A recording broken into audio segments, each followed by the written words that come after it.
qual a sua implicação afetiva em estar numa relação de vampirização? Sim, existe uma implicação, e essa implicação é sua, é nossa, em permanecer numa relação de vampirização. Quando a gente fala qual a sua implicação afetiva em estar em uma relação de vampirização, uma frase do Freud bem famosa invade a significação para dar aqui continuação à nossa reflexão. Qual a sua responsabilidade na desordem a qual você aí se queixa? Quando a gente pensa na questão da implicação, a gente pensa na questão da responsabilidade afetiva.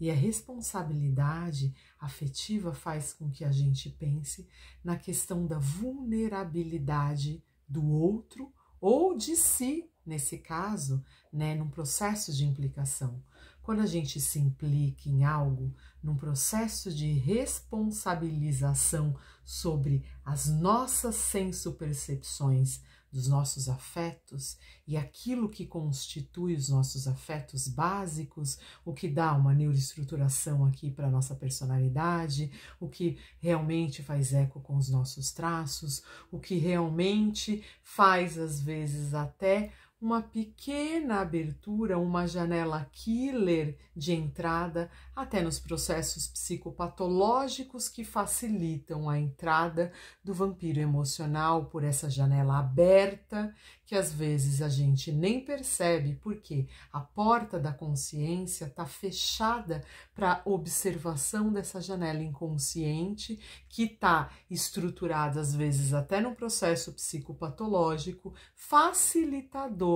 de entrada de um uso capião das nossas energias, que pode ser esse processo de vampirização do outro para com aquilo que a gente desconhece sobre si.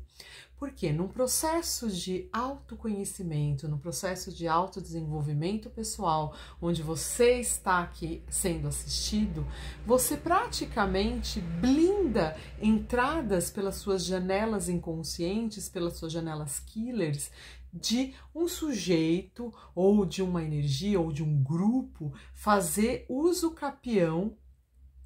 por essa entrada facilitadora, que essa entrada facilitadora pode sim ser as questões dos nossos afetos, por isso a implicação. Às vezes a gente se deixa estar numa relação de vampirização justamente porque ou desconhecemos o nosso psiquismo, ou desconhecemos as nossas emoções e não sabemos o que fazer com aquilo que se apresenta, e esse não saber fazer com aquilo que se apresenta pode sim ser um facilitador para que alguém com uma pseudociência consiga adentrar aqui e fazer uso capião justamente daquilo que você desconhece sobre si, sobre aquilo que você desconhece sobre o outro, e aqui fica um facilitador,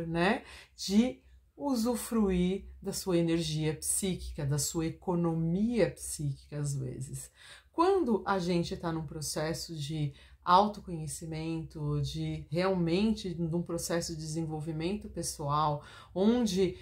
não é só motivacional, onde não é só uma coisa superficial para te produzir aqui endorfinas e dopaminas, mas sim, às vezes, lidar com partes mais sombrias do inconsciente, dessas janelinhas, desses algo maltratado e desconhecido sobre si e que às vezes é reflexo justamente aqui tanto das suas neuroestruturas, quanto dos seus traços, quanto de processos psicopatológicos. Quando você tem aqui, por exemplo, um processo psicopatológico que te coloca, por exemplo, numa personalidade mais limítrofe, como, por exemplo, borderline, bipolaridade, ou mesmo esquizofrenias, ou mesmo ser um facilitador para abreações negativas, para uma neurose que às vezes está ali passando por algum tipo de processo de obsessão, de compulsão e coisa e tal. Todos esses processos psicopatológicos pode sim ser essa janelinha facilitadora de adentrar, por exemplo, um vampiro emocional e fazer uso capião das suas energias. Por isso que é importante, quando você vai procurar um tratamento, realmente conhecer o seu analista, conhecer o trabalho, saber exatamente o caminho que ele fez para poder assistir o outro, para justamente, às vezes, você nem fazer aqui, ó, porque às vezes a gente cai num tratamento onde a gente está fazendo algum tipo de tratamento e justamente essa pessoa tem acesso a essa janelinha e dependendo de como é esse profissional, se ele realmente é um profissional, se ele é um pseudo-profissional, ele mesmo pode ser esse manipulador, essa pessoa que coloca às vezes a gente nessa sensação de estar sendo de alguma maneira usurpado nas nossas energias psíquicas. Por isso que é importante, quando você realmente vai fazer um tratamento analítico, todo psicanalista ele passa assim por aquele tripé, né? Análise pessoal, supervisão e formação. Isso tudo para garantir, de alguma maneira,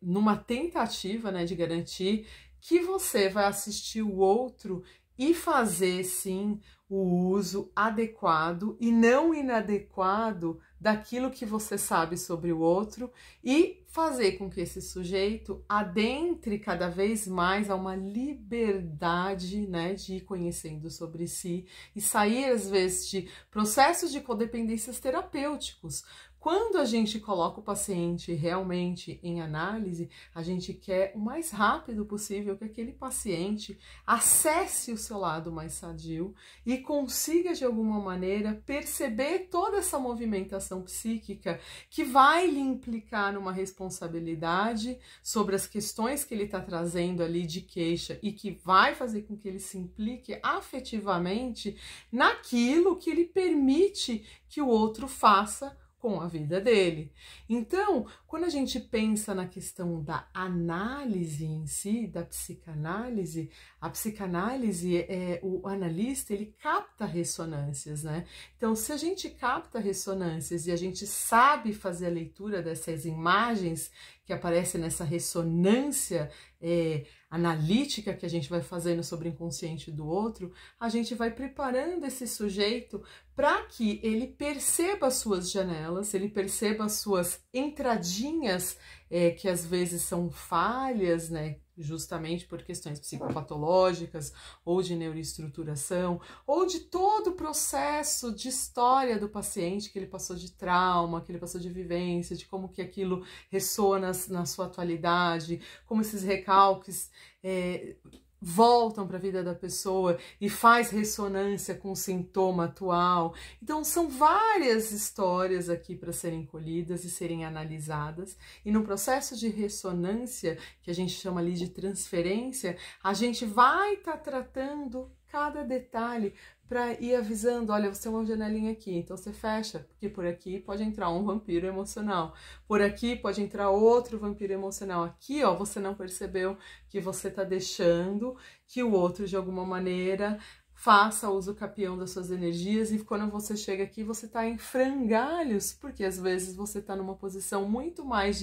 de devolver para o outro, sem ter a reciprocidade do retorno. Então, tem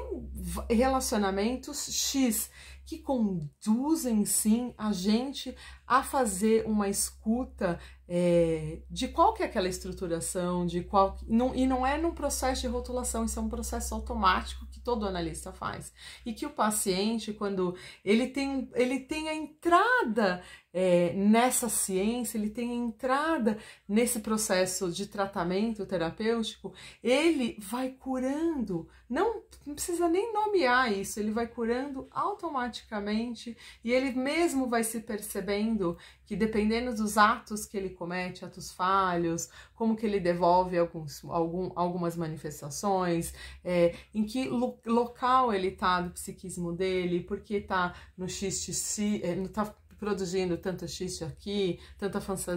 fantasia ali, e que isso representa para ele como processo de segurança e de autoimplicação nos seus próprios sintomas, para que com isso ele saiba lidar com questões onde o outro pode querer fazer acontecer e tentar fazer o controle, né? Porque quando a gente pensa na questão da implicação afetiva, a gente tem que levar em consideração que nosso processo evolutivo, até instintivo, quanto às questões dos afetos, caminha para dominação. Se a gente caminha afetivamente nos processos de construção aqui, neuroafetivos, para dominação, que chega no topo, né, dos reflexos, né, de estruturação afetiva, que a gente vai caminhando aqui, a gente busca, a gente satisfaz, a gente atende o outro e a gente tem uma pulsão de domínio sobre o outro. E quando o sujeito aqui foi colocado num processo de experimentação que veio desde lá da sua tenridade a passar por esses processos afetivos e às vezes quando ele chegava nesse processo de entrar numa posição mesmo afetiva de dominação para conseguir de alguma maneira estar num lugar um pouco maior, que é no psiquismo afetivo, que é eu preciso dominar o outro, como se fosse aquela coisa meio primitiva de macaco alfa, o sujeito passa por tudo isso. Porém, existe um instinto nosso que equilibra essa coisa de eu quero dominar o outro, né, afetivamente, eu quero controlar o psiquismo do outro para que o outro devolva exatamente aquilo que eu quero. Existe aqui um equilíbrio que a gente tem que dar justamente nesta fase, né? Quando o outro, de alguma maneira, por várias experimentações, por várias questões, ou mesmo, às vezes, até por não ter tido pais suficientemente bons, ou que foram pais tirânicos, né, que colocaram o sujeito, às vezes, numa posição de sempre menos-valia, sempre colocando ele como menos, ou pais perversos mesmo, e esse sujeito foi experimentando o mundo desta maneira, esse sujeito foi experimentando o mundo nessas configurações. E isso foi fazendo com que ele retraísse um processo natural que os afetos caminhariam, que seriam passando por todos os processos de busca, de prazer, de satisfação, de gozo, de autoajuda, de ajuda do outro e depois do processo afetivo de dominação. Quando o cara chega aqui nesse processo, ele não consegue chegar aqui nesse processo porque o seu neurodesenvolvimento afetivo mesmo, dos afetos, passaram por uma série de traumas, passaram por uma série de configurações, porque a criança, ela não é como um adulto que ela tem como se defender numa relação de vampirismo, embora, por exemplo, o sujeito que está numa relação de vampirização do outro, às vezes passa por um processo de vampirização que vem desde a sua infância. E a tendência do sujeito nos seus processos de neuroassociação é sempre buscar pares que combinam com os seus processos, né, de afetividade e de estruturação dessa afetividade, que vão inconscientemente replicar num processo de repetição mesmo aquelas figuras que marcaram o psiquismo e que lhe construíram todo o processo de neuroestruturação. Então, até nesse quesito, a tendência do sujeito fazer um processo de repetição e deixar essa janelona aberta para que a vampirização aconteça novamente, porque ele já foi um ser vampirizado, às vezes, num processo de desenvolvimento infantil. E por ali, é justamente por essa entrada facilitadora de ego, facilitadora de narcisismo, que está ali completamente fragilizado, ou mesmo lhe foi construído um processo psicopatológico que facilita essa entrada dessa vampirização, seja ela aqui porque passou por todo esse processo, tanto de trauma na infância, quanto de realmente não ter um contingente que assistia como pais suficientemente bons. Aí não estou dizendo nem só a mãe, nem só o pai, os pais ou mesmo os educadores que produziam e reproduziam um sistema de segurança para que esse psiquismo fosse desenvolvido. E aí fica sempre sendo um lado mais facilitador. Se eu tenho um processo de trauma, se eu tenho um sujeito aqui que foi marcado na dor, se eu tenho um sujeito aqui que foi marcado por pais tirânicos, se eu tenho um sujeito aqui que foi marcado por pais perversos, ou por uma educação perversa, ou foi educado numa instituição que realmente não fazia um processo de maternagem mais saudável. Então, tudo isso acaba sendo essas janelinhas abertas, mesmo que a consciência do sujeito mantenha a porta fechada, no sentido de que não quer relações tóxicas, sabe que as relações tóxicas, que essas relações vampirescas fazem muito mais mal do que bem, mas por uma questão inconsciente de ter migalhas emocionais assistidas em momentos peculiares da vida, que a pessoa teve ali, que um pai, uma mãe que não foi suficientemente bom, que foram pais perversos, ou pais tirânicos, ou pais violentos, ou sistema violento, ou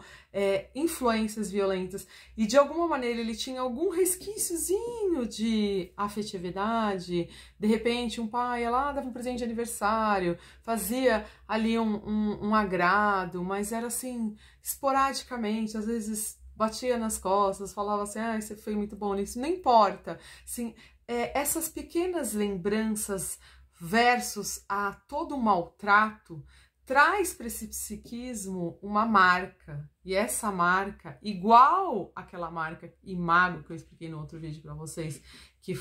faz uma marca de amor, que faz uma marca de relembrar a questão do desejo num processo onde ocorreu, sim, um investimento libidinal, e que essa pessoa tende a querer sempre buscar aquele prazer primordial. Aqui nessa cena é exatamente o oposto. Esse sujeito que foi exposto a maltratos, que foi exposto às vezes à escassez de recursos, realmente no processo de sobrevivência ter passado por várias questões, a tendência dele replicar e ele buscar nos relacionamentos algo de familiar que vai lhe colocar, às vezes, nessa posição de vampirização é muito grande. Então, por isso que aqui é importante um processo realmente terapêutico, onde o sujeito, através da limpeza de chaminé, da fala, da catarse, e aí a gente vai utilizar todas essas outras parafernálias mesmo, diagnóstica, toda essa questão mesmo da escuta analítica, da supervisão, que isso aqui faz parte mais para uma escuta profissional e não como paciente. Pensando como o profissional psicanalista, a gente vai fazer uso de tudo que a gente se expôs a estudar e que possa ajudar esse sujeito a sair da dor. Aqui, fazendo uma escuta agora de paciente, como identificar em mim a minha implicação afetiva nessa relação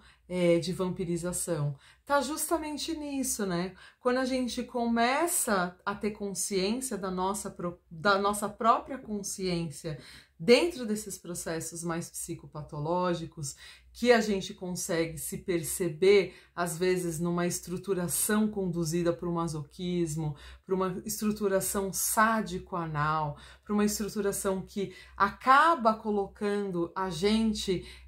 além dessas estruturações, nas influências das nossas coraças, que nos conduz, por exemplo, aos processos de insegurança, a carência afetiva, e essa carência afetiva invade a nossa cena emocional e psíquica e aparece como um facilitador para que o vampiro perceba ali um alvo onde ele realmente possa morder e depois assoprar. E ele, nesse morde e assopra, é uma relembrança aqui, ó, de processos, às vezes, que a pessoa já passou desde a sua tenridade, onde ele realmente era mordido, era maltratado, era mal cuidado, e depois vinha um soprinho de felicidade, com um beijo, com uma comida, com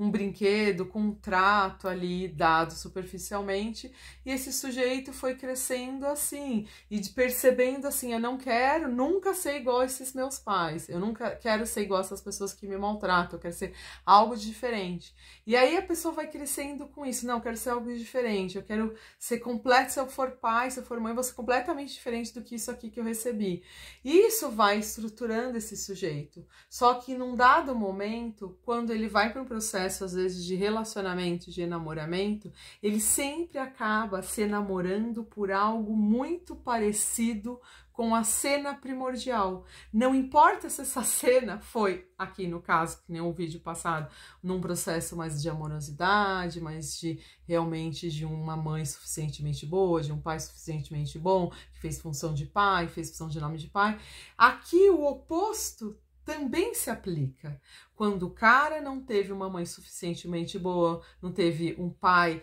suficientemente bom também, que não conseguiu fazer nome do pai, que não inaugurou a lei nesse sujeito, ele também tende a ir para uma estruturação mais psicopatológica nas relações, onde ele pode até não ter uma estrutura, às vezes, psicopatológica real na patologia, mas ele pode ter nas relações estruturas patológicas que são realmente repetição da cena primária. E aí onde ele coloca esses sujeitos aqui, esses vampiros emocionais, para fazer a mesma questão do morde-assopra, para que ele, de alguma maneira, como ele gozava naquele pouquinho, naquela migalha, e ele aqui continua num processo, né, de replicar esse gozo pouco insatisfatório, mas que foi aquilo que foi neuroestruturando a sua personalidade, que foi neuroestruturando aquilo que ele é. Então, quando a gente pensa em relação realmente de vampirização, a gente tem que sempre lembrar que existe um processo de implicação afetivo nosso,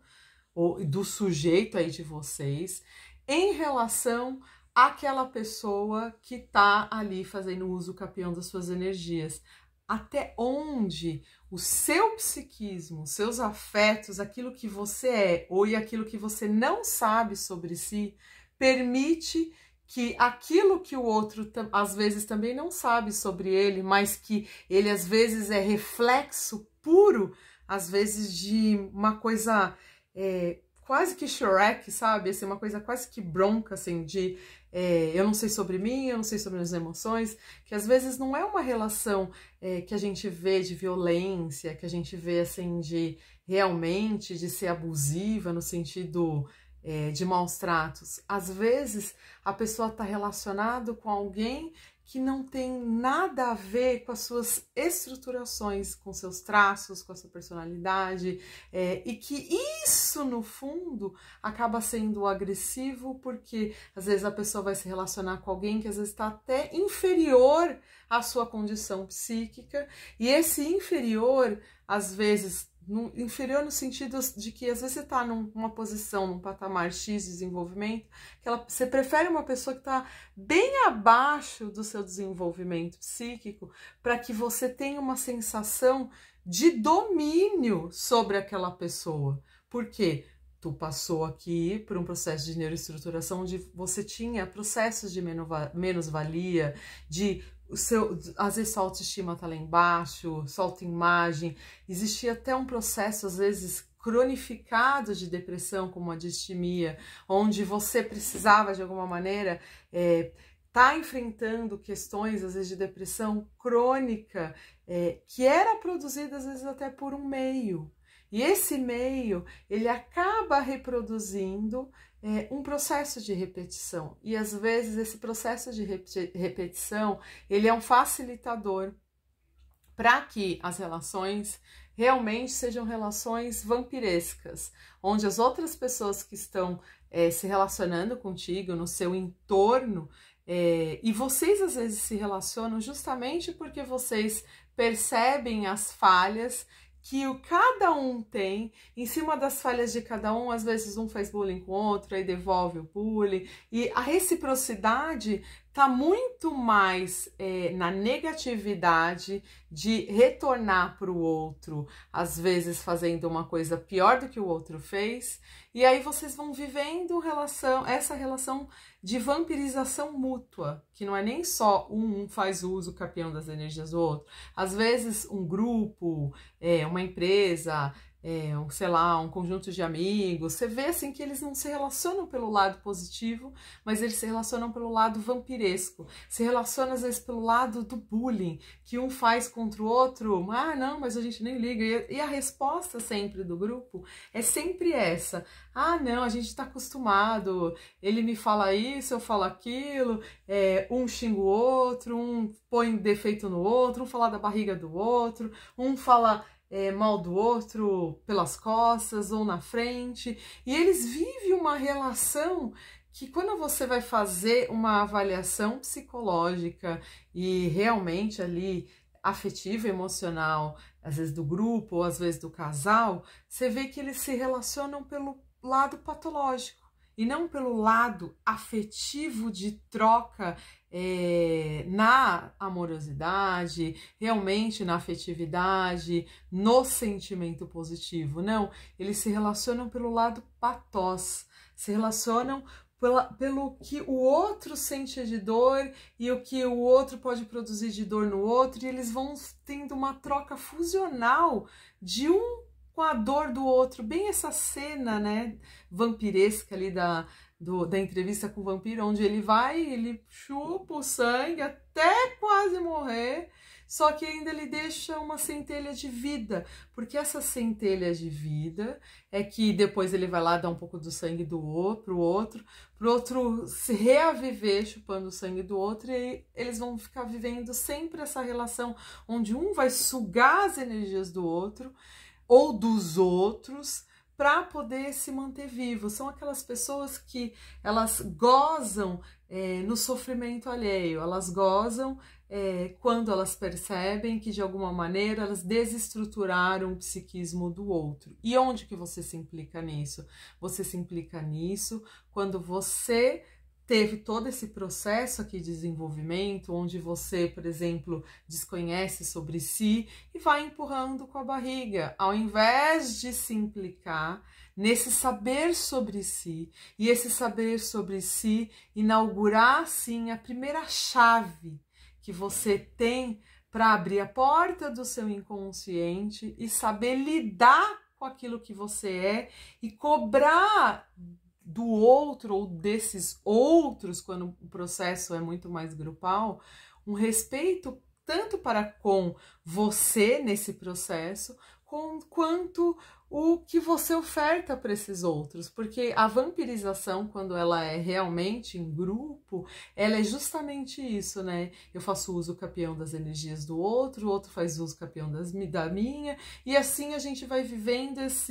essa dor patológica, né? Esse morde-a-sopra, e assim vai se construindo uma relação que é a relação de vampirização. Como sair disso? Entendendo, sim, que existe um processo de implicação seu para com as suas afetividades, para com seus afetos, para aquilo que você se estrutura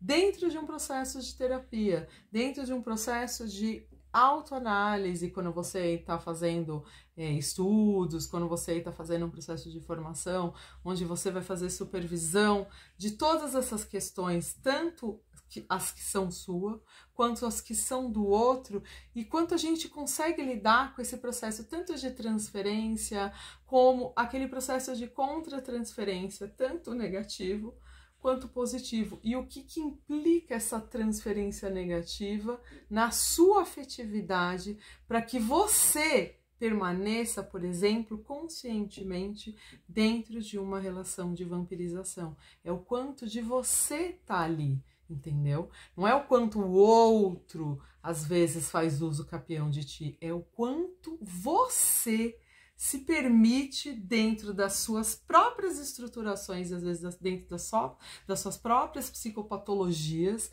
a estar num lugar de vítima, não só porque você tem uma estrutura aqui de psicopatia, não, mas e tá na dor, não é nada disso, é quanto você se permite estar numa condição de vítima e não sair dessa condição de vítima, porque existe um gozo secundário aqui, que você pode até pensar mais aqui na estrutura mesmo da psicopatia, mas não é. Tem muito mais a ver aqui com um processo realmente psicopatológico e toda essa exposição que te colocou numa estrutura tanto masoquista, no sentido de aguentar, quanto às vezes sádica e autossádica contra você mesmo, e que permite sim ser mordido e assoprado diariamente nesse processo psicopatológico de troca, que é uma troca muito mais